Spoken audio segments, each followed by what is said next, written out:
They said she died at 18. The casket was sealed. The service was closed. But 13 years later, I was walking through a Saturday market in downtown Portland when I saw her. She was older, thinner hair tucked into a braid, folding sunflowers into paper wrap like it was any other morning. And when she turned, I swear just for a second, she looked straight at me. That was the moment everything I thought I'd buried came clawing back up, because I knew then what I'd always suspected: Claire Harland was never in that coffin.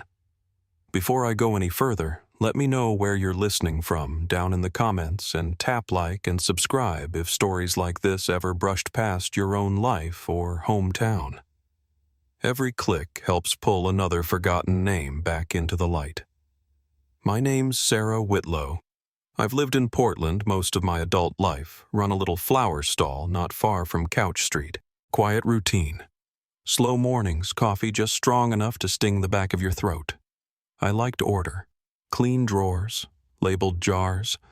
I used to think if you followed the rules, showed up, stayed kind. Bad things kept their distance. Back then, Claire was my closest friend. We met during orientation week at university down in Eugene. She had this way of writing things down when they mattered, like a reporter even then. I was the talker. She was the listener. We balanced each other that way. And then one day she vanished.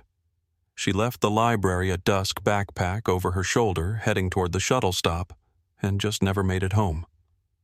The search went on for weeks. They dragged the river, interviewed professors. There was no struggle, no witnesses, no sign of her at all. Her parents held a funeral that spring. Closed casket, no answers. I stood under a shared umbrella with her mother while rain soaked through our shoes. People said it was a car accident, or that she ran. But I never believed that. Not fully. Because there were things, small things. Her diary was missing. Her shoes were still at her dorm. And that last voicemail she left me, it didn't sound like goodbye. Over time, life filled in the space where she used to be. I got older, got steadier. Kept a few of her habits labeled my storage bins, listened to jazz in the mornings. Grief turns into background noise if you let it. But that morning in October, I felt something shift before I even saw her. The air was thick cold from the river, but the cinnamon steam from the kettle corn still clung to the tents. Leaves stuck to the concrete like pressed flowers. I walked past the same soap vendor I always do, and that's when I saw the bouquet, wrapped in brown paper, sunflowers. It was the way her hand tucked the stems, the way her braid slid forward over her shoulder. My breath hitched. I called out her name, Claire. She didn't look back, but someone else did. A man in a dark jacket stepped out from behind a booth. "Don't follow her," he said. "If you care about her, don't say her name again." I stood there stunned, watching the green jacket slip down the alley behind the vendor stalls. A bouquet sat abandoned on a crate. A tag tied with twine dated, marked with one word, Layla. I picked it up, tucked it into my pocket, and I realized I'd just stepped into something far deeper than a chance sighting, something that was never meant to be found. He told me 10 minutes. Food carts on Couch Street. That's where I'd find him. I didn't argue, didn't press. I just nodded and slipped the tag into my pocket, fingers already starting to tremble. I walked the next blocks half on autopilot, half listening for footsteps I couldn't see. By the time I reached the corner near the carts, the sky was pressing low and gray, the wind picking up just enough to lift paper wrappers from the trash bins. The sidewalk smelled like fried dough and old oil. People were out, but not many. Most faces blurred past me, but I kept checking, just in case she was still nearby. He was already there when I arrived. Same dark jacket, same badge stitched to the chest. Market operations plain as anything. He was leaning on a light pole with a coffee in his hand like it was any other Tuesday. I stopped a few feet away. Neither of us said anything at first. Then he nodded toward an empty cart bench. We sat. He didn't look at me when he spoke. "You weren't wrong," he said. "That was her." I asked who she was now, what she was doing, why she ran. He didn't answer right away. Instead, he reached into his coat and handed me a folded receipt. A time a day and one name written in pen: Layla. That's what she gives the vendor. Saturdays mostly. Cash only. Same bouquet every time. I read it twice before tucking it into my bag. He took a long sip from his cup.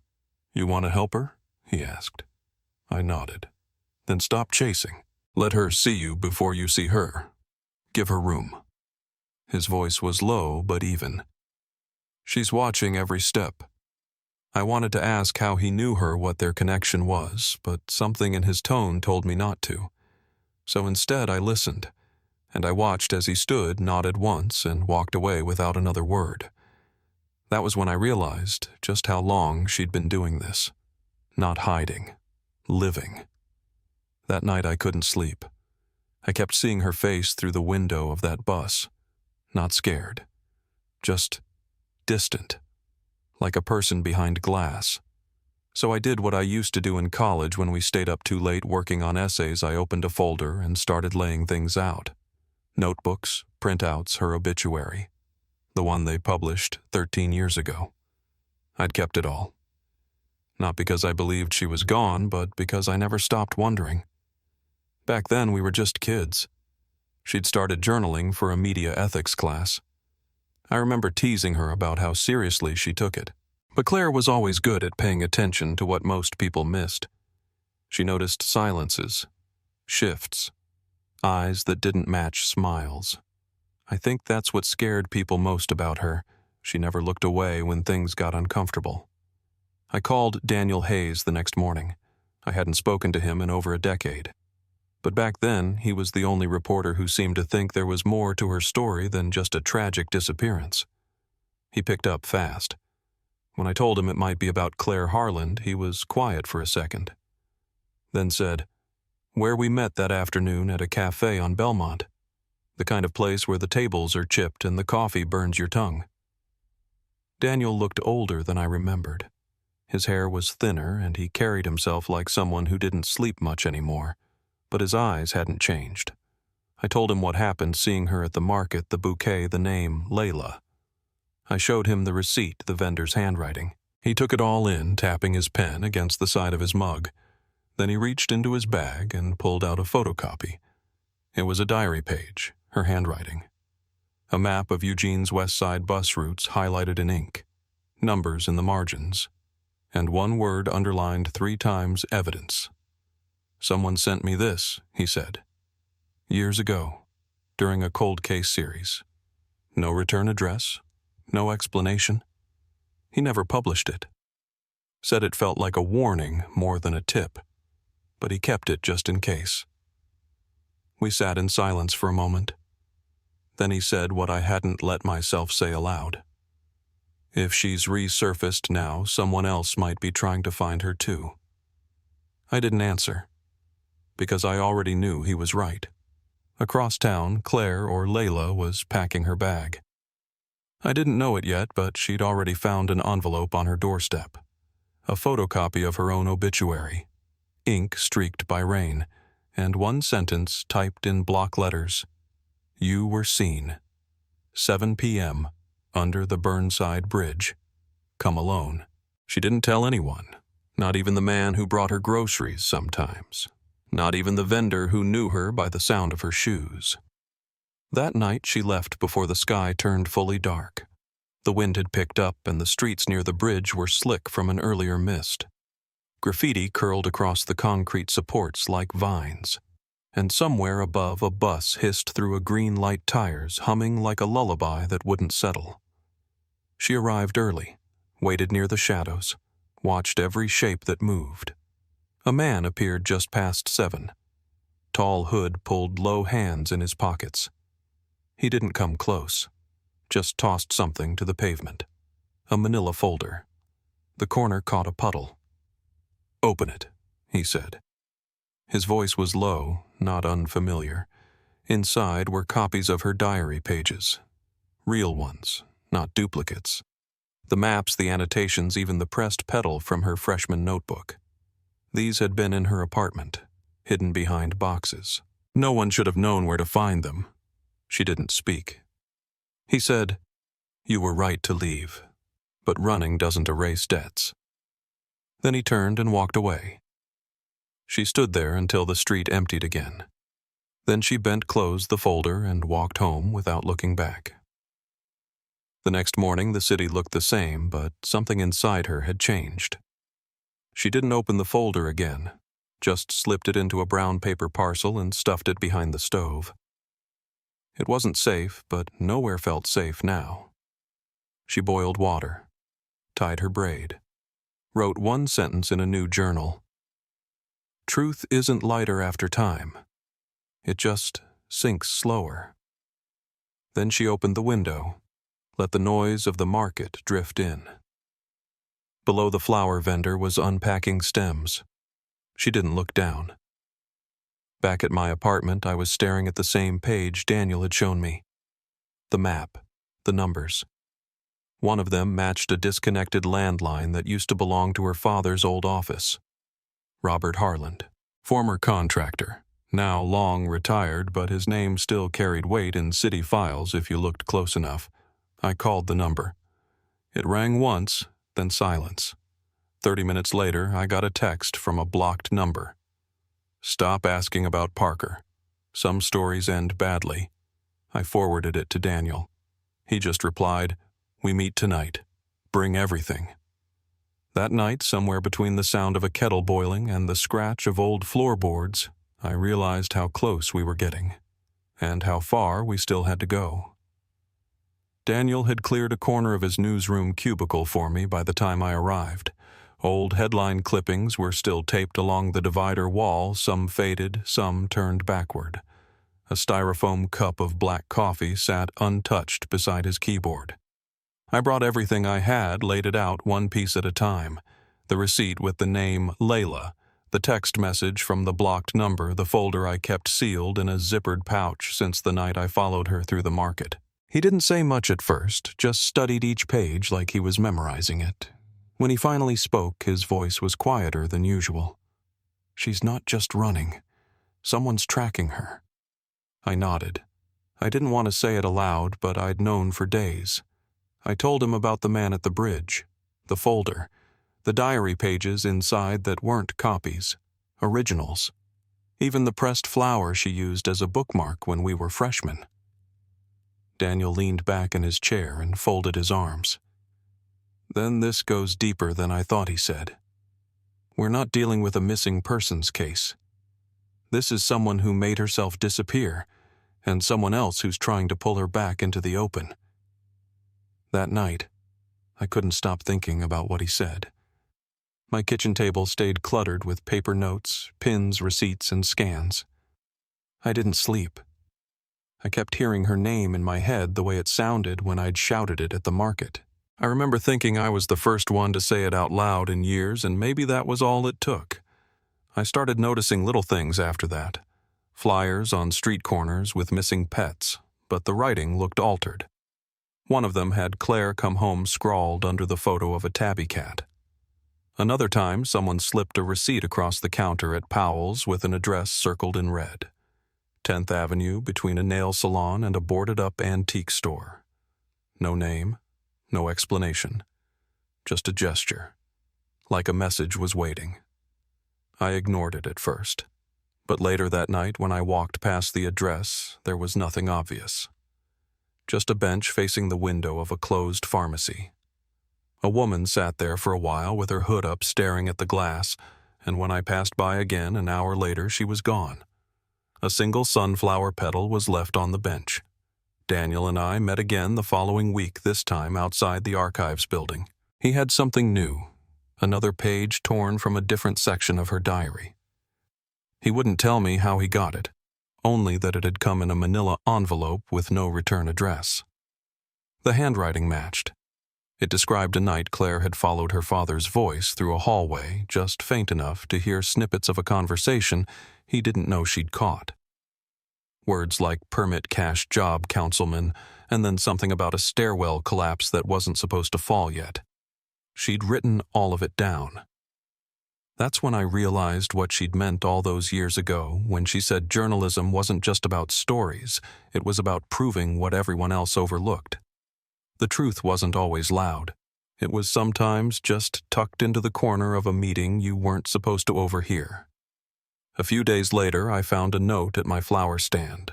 Folded small, slid under the edge of the counter like someone didn't want to be seen. The handwriting was familiar tight, even slanted slightly left. It said, "Meet me. I know it's you. You don't have to hide from me." There was no name. But I recognized the loop of the lowercase y. It was Claire's. I didn't know if she meant it as comfort or warning. I burned the note in an old saucepan behind the shop just in case someone was watching. The smell lingered too long. I couldn't bring myself to go home that night, so I stayed with a friend and didn't explain why. Meanwhile, Daniel started digging into the name Robert Harland again. Her father. His old construction firm had filed for bankruptcy years ago, but Daniel found inconsistencies in the timeline permits that were issued under his name after the closure and properties that were flipped fast and quiet. A storage facility, a warehouse by the river, all cleared under his former credentials, rubber-stamped by city inspectors who'd since retired. One of them, a man named Marcus Bell, showed up in a clipped article Daniel kept in his folder. Bell had resigned the same year Claire vanished. No public reason, just walked away. Daniel tracked him to a small house in Milwaukee and left a note in the mailbox. We didn't hear anything for 2 days. Then a voicemail came through on Daniel's burner phone. "Meet me where she left the pedal. Noon. No tape recorders." That was it. I went alone. Daniel didn't argue, but he waited in the next block just in case. Marcus was already seated when I got there. Plaincoat soft-spoken, looked more like a retired science teacher than anything else. He didn't ask my name, just nodded once and started talking. 13 years ago, he said, I signed off on a structure that should have been condemned. A stairwell collapsed 3 weeks later. A teenager died. My signature was on the report, but I never inspected the site. He looked straight ahead, not at me. That was when I started noticing things. How fast paperwork moved when certain people needed it to. How Robert Harland's name still carried weight even when his company didn't exist anymore. He paused. Then I started seeing her. At the clinic. At the city building. A girl with a notebook. She didn't belong to any firm or agency, but she asked questions like someone who did. When the disappearance hit the news, I remembered her braid, her shoes, the way she pressed flowers between pages. I stayed quiet. He pulled something from his coat, a tape recorder held together with duct tape and a rubber band. This is a backup of a backup. It's not clean, but it's enough to make someone talk. He didn't explain where it came from, just placed it on the bench and stood. If she wants to find me, she knows how. But tell her to move fast. Eyes don't stay shut for long in this city. That night, back at my apartment, I played the tape. It crackled. Then a man's voice came through, older, cautious. She heard too much. Then a second voice lower. "Make it look like the river." The tape skipped, then ended. I rewound it twice. Same phrase, same pause. Claire hadn't just run because she was afraid. She'd run because she knew. Because someone somewhere had already decided she wouldn't survive what she'd heard. I turned off the player and stared at the ceiling for a long time, listening to the silence between the walls. I don't know what I expected to hear, but I knew it wouldn't stay quiet much longer. There's a silence that lives in certain apartments. Not quiet, but the kind of stillness that feels like it's holding its breath. Claire sat in hers, that small studio above the laundromat, staring at the oven door. Behind it, pushed past a row of boxed tea and a chipped jar of rice, was the manila folder. the one filled with her own handwriting pages she hadn't seen since she was 18. She hadn't opened it again. Didn't need to. She knew what it held. She knew how it got there, and she knew that it meant someone had already been inside. That night she didn't cook, just boiled water and watched the steam rise through the single-pane window. Across the street, people moved in and out of a taqueria with the same tired rhythm she remembered from the last 13 years. Except now, every sound in the hallway felt sharper.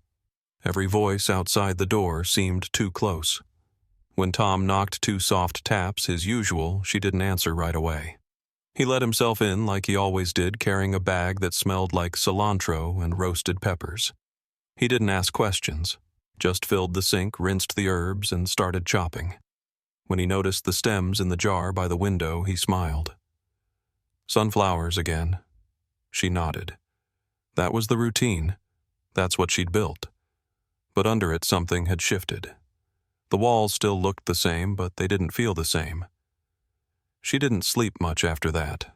Not really. Every knock in the hall made her sit up.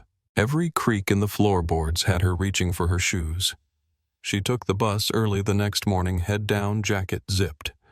Portland was waking up slow, wet sidewalks, fog clinging to power lines, steam rising from carts that hadn't opened yet. At Powell's, she walked through the aisles like she always did, steady and casual. True crime section. Second shelf. That's where it was waiting. An envelope tucked behind a worn paperback, her name written in black ink. Inside, a photo of her father shaking hands with someone she recognized from a news story. A councilman who'd resigned years ago, bribery permit fraud. Something about a warehouse near the river. On the back of the photo, 5 words. Your father didn't act alone. That was the moment Claire understood. The manila folder hadn't been a threat. It was bait. Someone was leaving a trail. The question was whether they were trying to help her, or trying to pull her back into view. She folded the photo, slipped it between pages of an old poetry book, and walked straight out without looking back. Back in her apartment, she checked the cupboard again. The diary pages were untouched. She counted them by feel, not by sight. The pressed petal was still inside the first one, curled at the edge. Her fingers brushed it, and for a moment, she saw her younger self, shoulders squared. Pen clenched too tight, writing faster than she could think. Names, amounts, voices through the wall. That night had never left her. The way the light spilled under the study door, the sound of her father's voice, followed by one she didn't know. She'd written everything down. Then packed a bag, took the back stairs, disappeared before sunrise. She'd told herself it was freedom, but it had always been flight. Meanwhile, I was seeing her in everything. A shape on a bus, a woman tying her hair in the reflection of a shop window. I didn't trust it anymore. Daniel called late one night. He traced the warehouse in the photo, an address listed in city records under a subsidiary that no longer existed. Same place that had been red flagged for demolition a decade ago, but the order was quietly reversed 2 weeks later. The permits were signed by Marcus Bell. Daniel had cross-referenced dates and found something else. The same week, Claire disappeared. The city approved an emergency repair for a stairwell collapse in a residential complex. No injuries listed, but the complex was later sold off in parts. One of the buyers, a developer tied to Harlan's former firm. Daniel's voice was tight. We're not looking at just one bad permit. We're looking at a pattern that goes back years. I asked what it meant. He said, it means she didn't just run from a man. She ran from a machine. Tom didn't know any of this. He just saw the way her hands shook when she tried to light the stove, saw how she double-checked the lock 3 times. That night he brought over soup and didn't ask questions. Just sat with her. Told a story about a customer who tipped him in Canadian coins and left behind a Polaroid of a rooster. She laughed briefly. When he stood to rinse the dishes, he reached to close the oven door. She stopped him, hand on his wrist, too fast, too firm. He looked at her. What is it you're not telling me? She didn't answer. Later, after he left, she sat alone in the kitchen, the city pressing in from all sides. She knew she couldn't keep the pieces buried much longer. I went back to the cart where it all started. Same block, same coffee. I stood near the edge, letting the steam from the grill blur the view. That's when I saw him again. Marcus. He didn't walk up, just nodded once from across the lot. I followed. He led me to a bench near the bus stop, same as before. Slid a recorder across the bench. This one might be clearer, he said. Or it might be the end of both of us. I asked if he'd spoken to anyone else. He shook his head. Not directly, but someone's leaving breadcrumbs. I didn't leave the photo. I didn't leave the note at Powell's. I asked who did. He just said, "Not all ghosts want to stay gone." That night, Claire went back to the bridge. Same place, same hour. She didn't carry the folder this time. Just the tape she'd found earlier. She waited. A man in a gray hoodie stepped out of the shadows. No words. Just handed her a cassette. Unlabeled. She walked home fast. Kept her head down. Back in her apartment, she fed the tape into her old radio. Static. Then a voice. Her father's. Keep her quiet. She heard too much. Another click. A second voice. Make it look like the river. Then nothing. She stared at the machine, pressed rewind. The tape snapped, ribbon coiled in her lap like veins. On the rug beside her, another sunflower petal. One she hadn't placed. That was the night she understood fully. This wasn't just about her. It never had been. And someone was pulling her name back into the light whether she was ready or not. She kept the broken tape on the counter like a bruise she didn't want to cover. The ribbon still clung to the plastic reel split where it had snapped mid-sentence. No label, no explanation, just her father's voice etched into a handful of seconds. Keep her quiet. She heard too much. The words stayed in her ears longer than the tape ever played. She tried to go about her routine the next morning, water on the stove jazz station, low hair tied back, but everything felt misaligned. The faucet dripped faster than usual. The hallway footsteps paused too long outside her door. Even Tom noticed, though he didn't say much. He just handed her a bag of produce through the window and lingered eyes searching her face before letting go of the paper handles. She told him she wasn't feeling well. Allergies, she said. He nodded like he believed her, but she knew he didn't. At the cart that day, she was off. She burned onions, dropped a jar of pickled radish, flinched when someone called her name.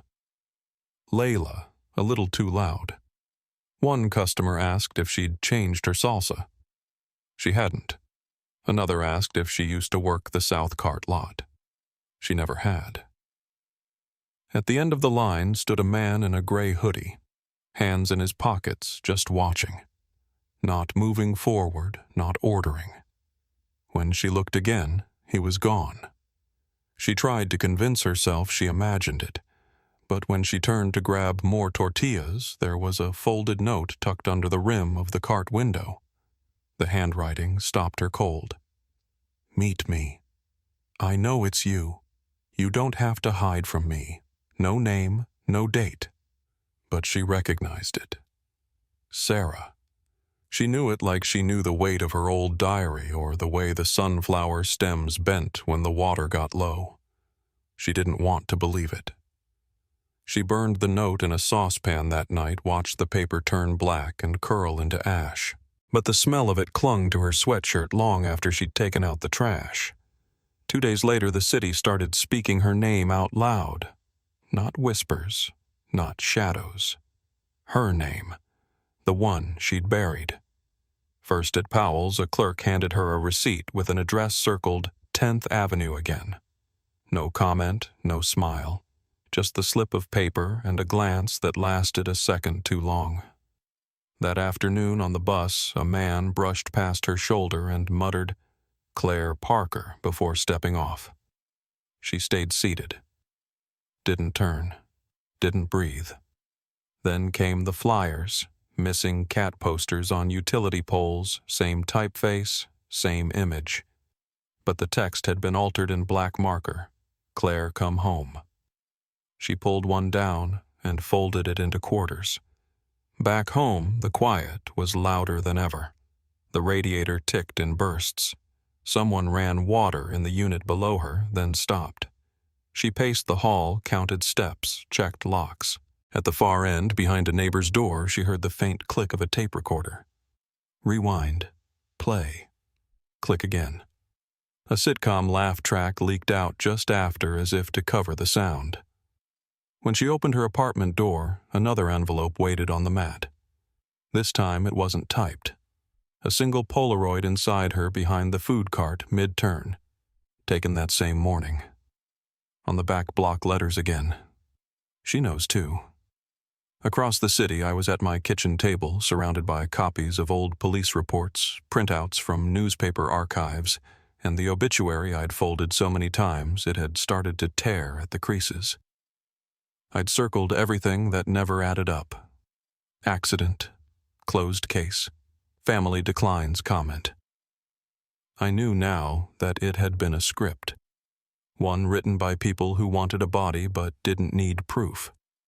Daniel had told me once that visibility was dangerous, that noticing was sometimes worse than knowing. But now we had something real, a sighting, a name, and a moment that couldn't be dismissed anymore. I texted him.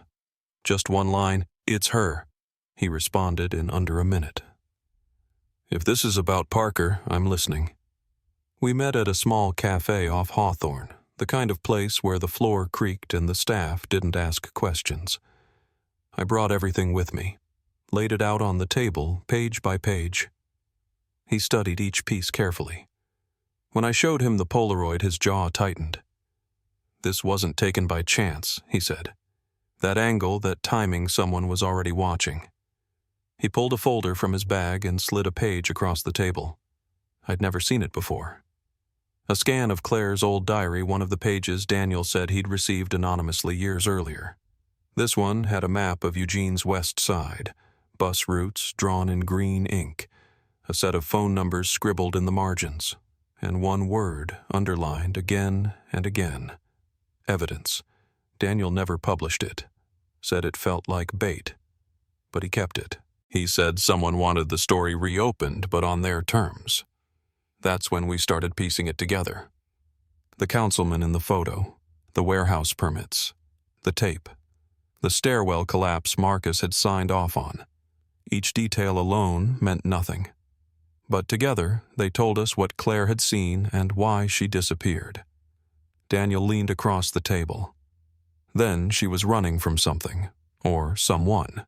And if she's resurfacing now, it's because whatever she was hiding from is back. I didn't answer right away.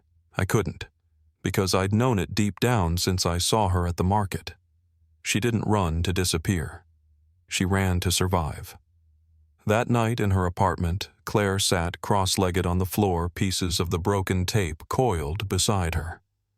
She'd tried feeding it back through the reels, but it jammed every time. Instead, she slid it across the head of the radio by hand, slow and steady, until fragments of voices cracked through. "The girl knows." Pause. "Get rid of it. Make it look like an accident." Another voice garbled. Then silence. She closed her eyes. The memory returned in full color, her standing outside her father's study door, notebook in hand, the sound of a zipper papers, rustling voices too low to catch everything. But she'd heard enough. That night she had written down every word she remembered. Names, locations, money, the shape of a signature. She never showed anyone, never made a copy.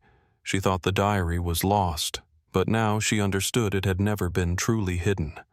Someone else had it, and they were using it to bring her back out. She whispered to the room, to herself, to the part of her that still answered to that name. I never buried it deep enough. Across town, Daniel's phone buzzed. A text from an unknown number. one image. Claire Graney, black and white, standing in Powell's bookstore, envelope in hand. The timestamp was 5 minutes old, and whoever had taken it wasn't just watching her. They were watching all of us. The photo came through just after midnight. No caption, no sender ID, just a grainy shot of Claire standing between two shelves at Powell's, head turned slightly, envelope in hand. You could see the curve of her braid, the edge of her jacket collar, and the sunflower petal she didn't know she'd dropped. The timestamp was 5 minutes old. I stared at it for a long time. Not because I doubted it was her, but because someone else had known she would be there and that I'd need to see it. When I called Daniel, he didn't answer. I didn't try again. The rules had changed. I shut off the light, but I didn't sleep. The next morning, I went back to the carts on Couch Street. Same coffee, same stall, same cold metal bench. I watched faces, scanned every window above the laundromat. I waited until the crowd thinned and the air went still. That's when he appeared again. Marcus Bell, walking slow, like someone who didn't want to be noticed, but knew he already had been. He didn't sit, just stood beside the cart, hands in his jacket pockets, and said without looking at me, "I told you not to call her name. Not because I don't believe you, because the wrong ears do." I didn't ask how he knew where I'd be. I just nodded once. He exhaled, then said, "You want to know how it started?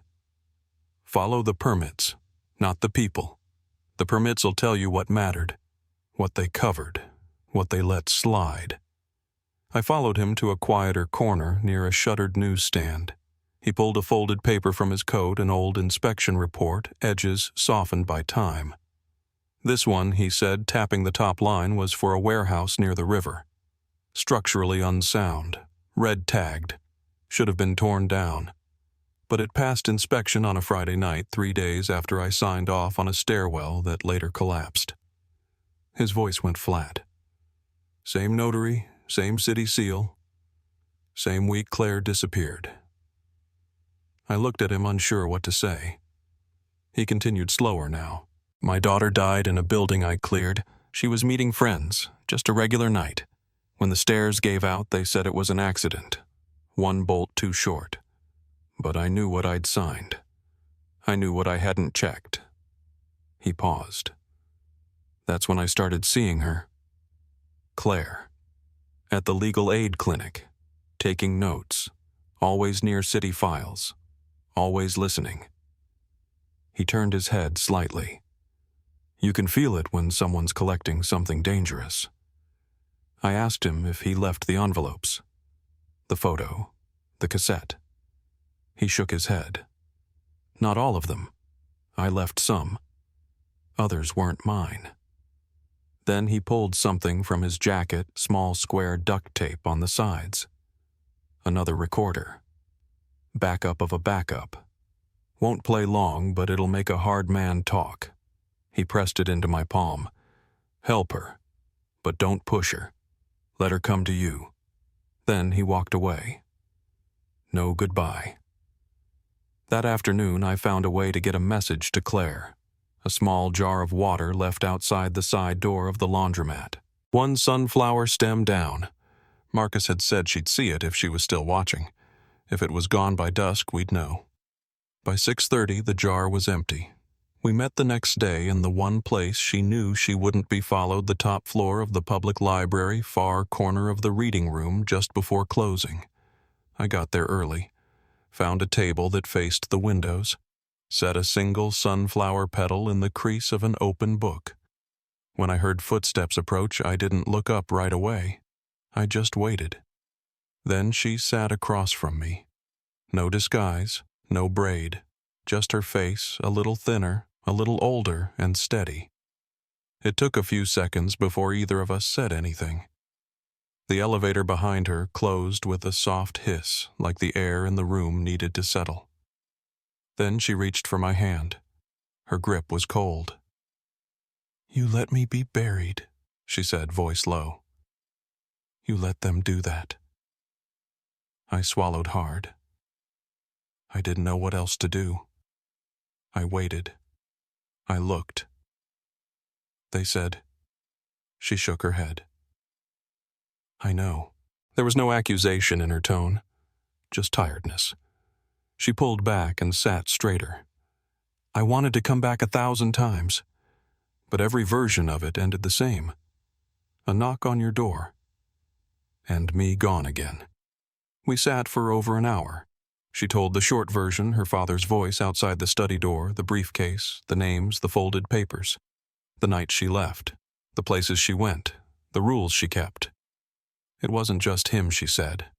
It was the whole pattern, the permits, the jobs that didn't line up, the same initials on every backdated approval, and when I started writing it down, someone saw. She reached into her coat and pulled out a brown envelope. Inside was the original diary, smaller than I remembered, sections rebound with string. The first page still held the petal, now the color of old tea. Beneath it, her handwriting, truth is heavy. Carry it anyway. She closed it and looked at me. I didn't just run from him. I ran from what I heard, from what that made me. We weren't alone for long. Daniel arrived a few minutes later. He kept his hands visible, slow and open. You don't know me, he said, but I know of you. I had the pages. I never published them. She didn't move, just watched him. He placed a slim envelope on the table. Chain of custody, he said. My word, and yours. Nothing gets out unless you say so. Claire stared at him for a long moment, then gave a single nod. The rain picked up outside, dotting the windows with soft percussion. She leaned back, folded her arms. I'm tired of being a story someone else controls. Daniel glanced at me, then back at her. Then let's start with him. She nodded. Yes. We start with my father.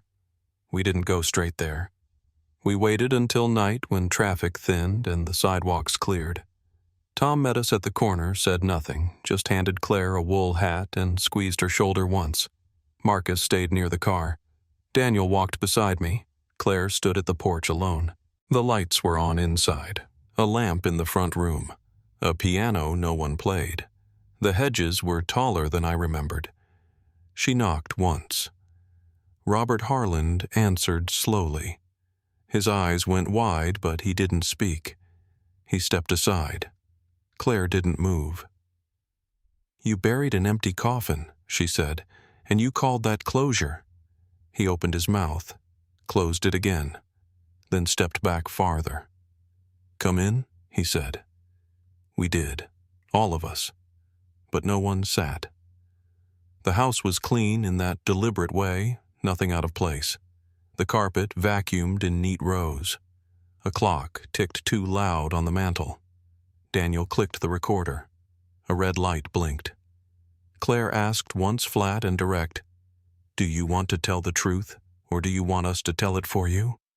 He sat then, shoulders low, mouth tight.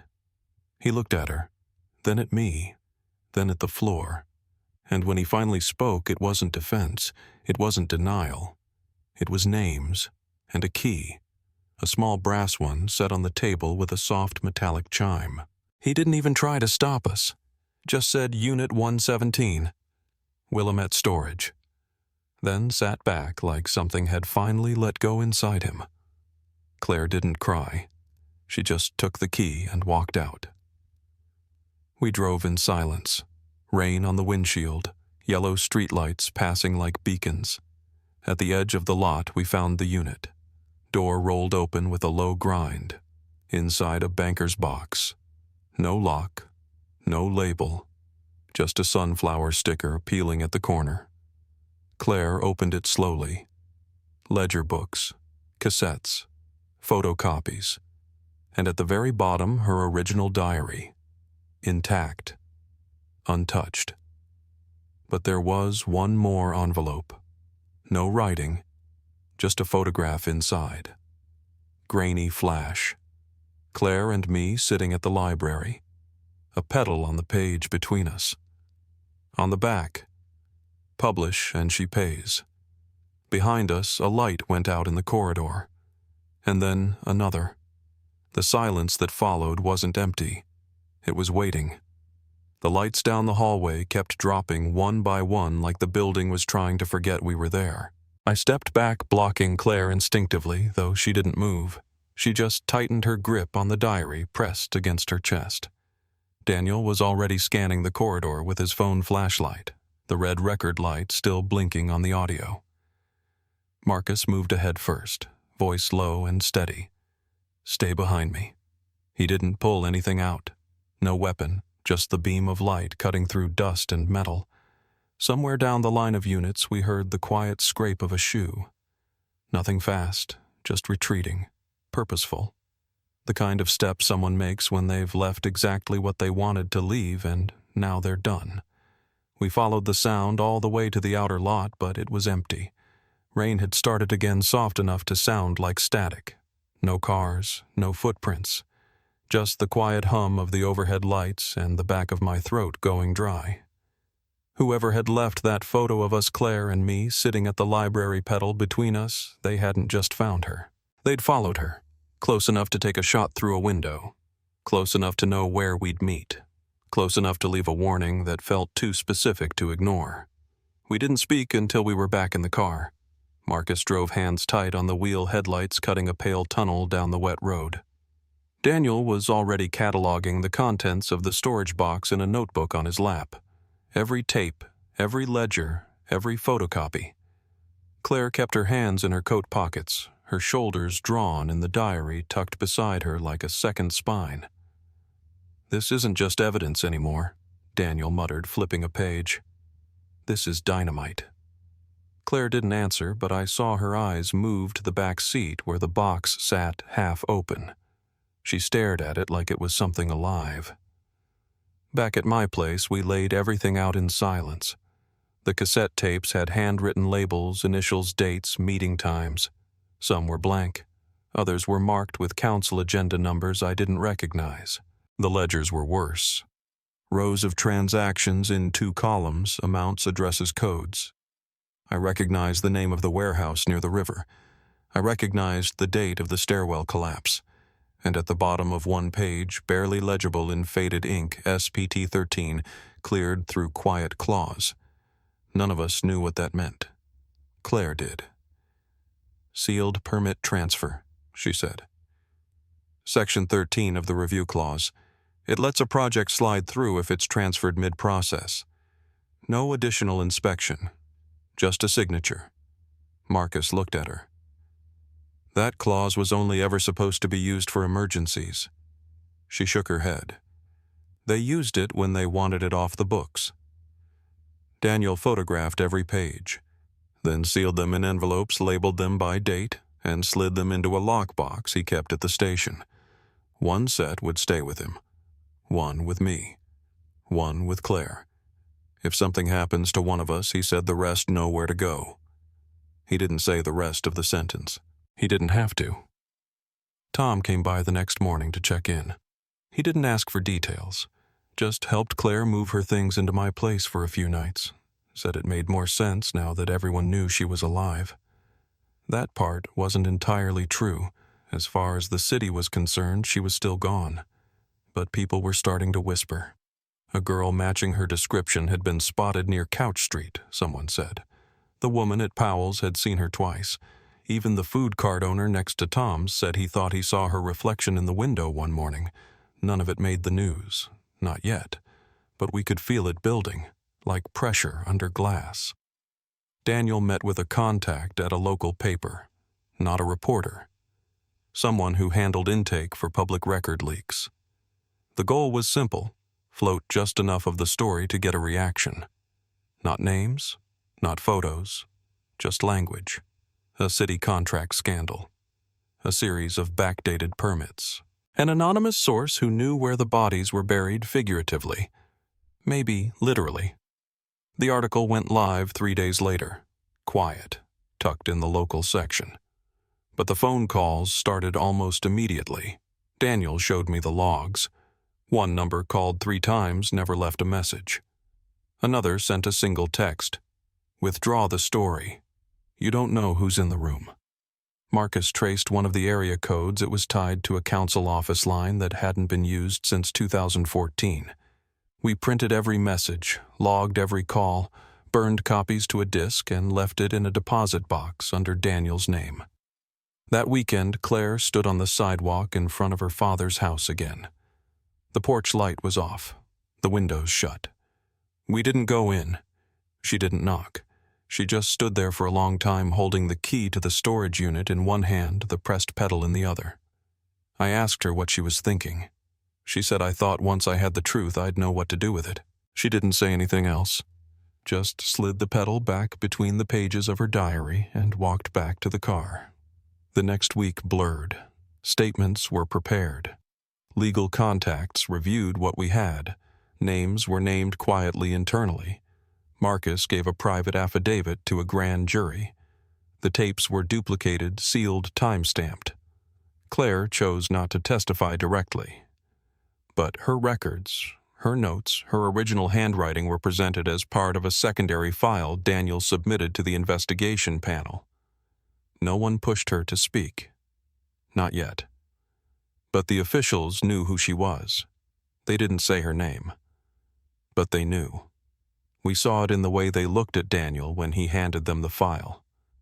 We saw it in the way one investigator paused just long enough to glance toward the hallway as if expecting someone else to walk in. That night, after everything was handed over, Claire and I sat on the riverfront where the water moved slow and thick under the bridges. She opened her diary and read the first line she ever wrote, "Truth is heavy. Carry it anyway." Then she added one more, just beneath it. "It's lighter when shared." She closed the cover, tucked it under her arm, and said, "We're not done." I asked what she meant. She looked out at the water and said, "The names in those ledgers. Not all of them are old." She wasn't wrong, because while most of the signatures we found had faded, 2 of them still matched permits being filed this year. Same initials, same sealed clauses. And just above the fold of one ledger page printed in pencil, not ink, were the words, "Next phase begins Q4. We hadn't stopped something. We'd only found the door. Now we had to figure out what was waiting behind it. The ledgers gave us the names. The tapes gave us the voices. But it was the old contracts that proved the design. Daniel had gone quiet the night we found the Q4 note, less talk, more reading. He spent 2 straight days combing through city records, the kind buried behind scanned PDFs and unindexed folders. The patterns came fast once you knew what to look for. Parcels transferred mid-quarter inspections, signed by departments that no longer existed. Council meetings logged but never recorded. We mapped it all on butcher paper, taped to the walls of his office, red string not necessary. Dates did the work. Transactions lined up too cleanly. One building torn down, another rezoned. A permit fast-tracked the same week someone else vanished from public record. Claire watched it unfold with a kind of stillness I hadn't seen in her before. Not fear, more like a patient dread. Like she already knew how deep it went and she was just waiting for the rest of us to catch up. We knew the next step had to be official. We weren't journalists chasing shadows anymore. We were sitting on documentation that tied a known public figure, Claire's father, to a pattern of fraud that stretched across 2 decades. Daniel prepped a formal submission for the State Ethics Board. Marcus added his testimony, backing it with the inspection logs and handwritten approvals. Claire's diary, her original entries dated and untouched, was submitted under seal. She still hadn't spoken to anyone in authority, not directly, but her words carried weight in ink. I sat with her when she signed the witness declaration. Her hand didn't shake. It took less than 48 hours for the story to break. Not the full version, just a leak. Local news opened with a brief segment about city contracts under audit. Then came the radio. Then the op-eds. People started paying attention once they heard a familiar name. Robert Harland, retired contractor, former community board president, a man who'd once been on the short list for a state development chair. They didn't call him corrupt. Not yet. but they started using softer phrases like under scrutiny and connected to closed-door deals. We knew what they meant. Daniel was the one who got the call first. A council rep wanted to meet. Off the record, somewhere neutral. He looped me in, said we weren't sending Claire, not unless we had backup. We chose a diner on the east side, booths too small to hide anything, windows wide enough to see who walked in. Claire didn't speak during the meeting. She just sat beside me, diary closed on the table like a relic. The rep kept his voice low, almost reverent. He didn't offer denials. He didn't ask questions. He just said, "It's starting to move. You should know there are people who've waited a long time to keep this buried." Daniel asked, "Are they the ones who left the notes?" The man didn't answer. Just slid a business card across the table, then stood and left. The back of the card had a single word in block letters. Recusal. Nothing else. That night I woke up to the sound of the buzzer. 2 sharp rings. I checked the clock. 2:11 a.m. Claire was already standing by the window, one hand on the curtain. Tom was in the spare room door, half open, still asleep. I asked her if she was expecting anyone. She shook her head once, slow. I walked to the intercom. Static. Then a voice I didn't recognize. Male. Tell her it's not over. Tell her what she has is still missing a page. Then the line went dead. I looked out the window. The street was empty. We didn't sleep after that. Claire sat on the couch, flipping through the diary from the back this time. Page by page. Checking corners. Checking folds. Her hands were too steady. I could tell she'd been expecting this. I asked her what it meant. She said I kept the ledgers, the tapes, but I split the diary years ago. Half here, half somewhere else, just in case. I waited. She didn't say where. Only that if they were pushing this hard, it meant someone knew the last piece hadn't surfaced yet. And whoever had followed her, whoever had been leaving photos, tapes, and threats, they wanted that missing section more than anything else. Marcus arranged a secure transfer for the evidence, what we had so far. Daniel handled the press quietly, feeding reporters what they needed without giving them names. Claire didn't go outside unless one of us went with her. Tom started sleeping on the couch, his bag packed in the corner just in case she said the word and needed to run again. She didn't. She stayed. 3 days later, Daniel called from the courthouse. Said charges were filed. Not just ethics violations, fraud, misuse of public funds, tampering with inspections. The press wouldn't get the full complaint for a few days, but the target was clear. Robert Harland. His name was first on the filing. A second name followed a man we'd never heard of. Franklin Knox, former consultant for the city.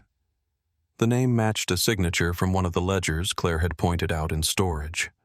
It was a name she'd written in the margin of a page back in 2009 next to a number and a date FK Bridge Collapse Review filed, then retracted. She remembered the story. A minor incident never made the news, but the permit had his name on it. Now it was coming back around. Claire sat in my kitchen the night the indictment went public. She didn't cry. She didn't speak for a long time, just kept running her thumb over the edge of the petal pressed into her diary. Daniel joined us around 9.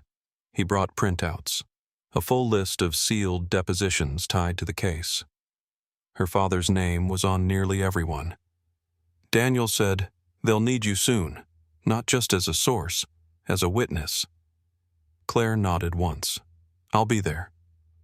Marcus texted a few hours later. "It's working. Don't stop now." Then a second message. "They're watching from the outside, but someone's watching from inside too." I asked him what he meant. He just replied with the time and place. Same storage unit, same box. He'd found something taped to the underside of the lid. A second key. No label. We met him there just after dawn. The rain had stopped, but the lot was still wet, the pavement slick and dark. Marcus stood beside the open unit flashlight already on. He didn't say anything, just pointed to the box.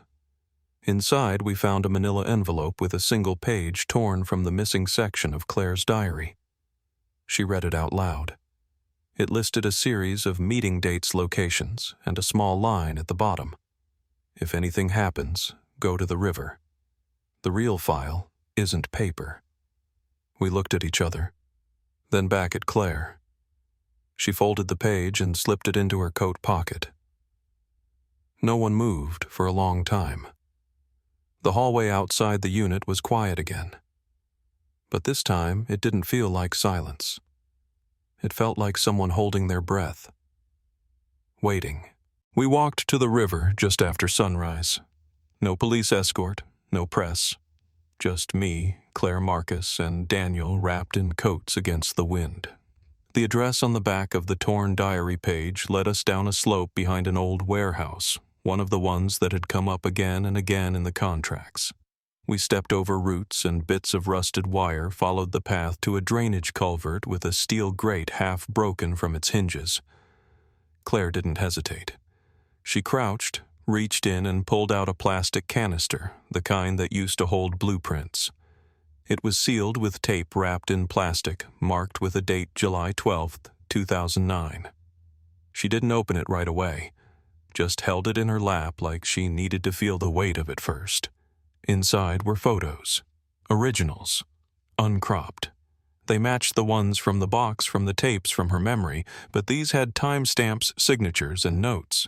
There were maps marked with red ink schedules of off-the-books meetings and 3 typed pages detailing an agreement between Robert Harland and Franklin Knox to suppress a city audit in exchange for silent rezoning approval. No aliases, no cutouts, just names, plain and legible. Daniel drove the file straight to the state attorney's office. No press release this time. No meetings in diners. This was the evidence no one could spin. Within a week, Robert was taken into custody. Franklin followed days later.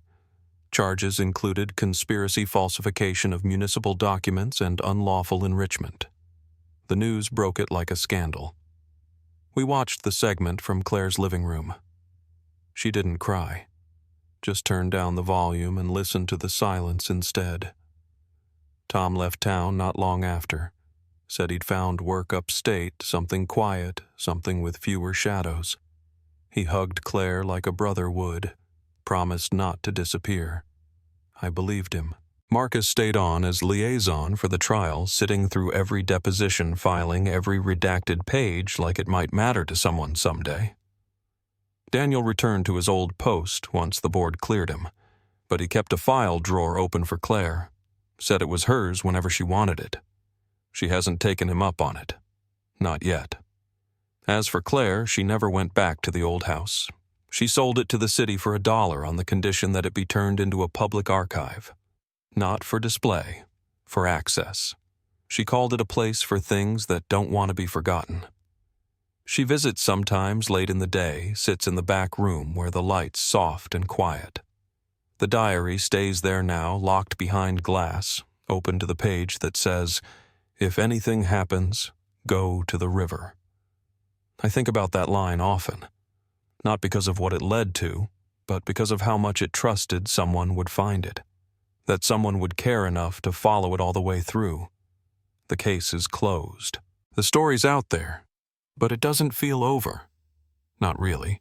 I still check the stoop some nights, half expecting an envelope or a tape, something left behind from a time when secrets were safer than silence. Maybe that's the part no one tells you, that justice doesn't always feel like an ending. Sometimes it just feels like a little more light in the room. If this story stayed with you, I hope you'll share it. Not for headlines, but for the names that deserve to be remembered.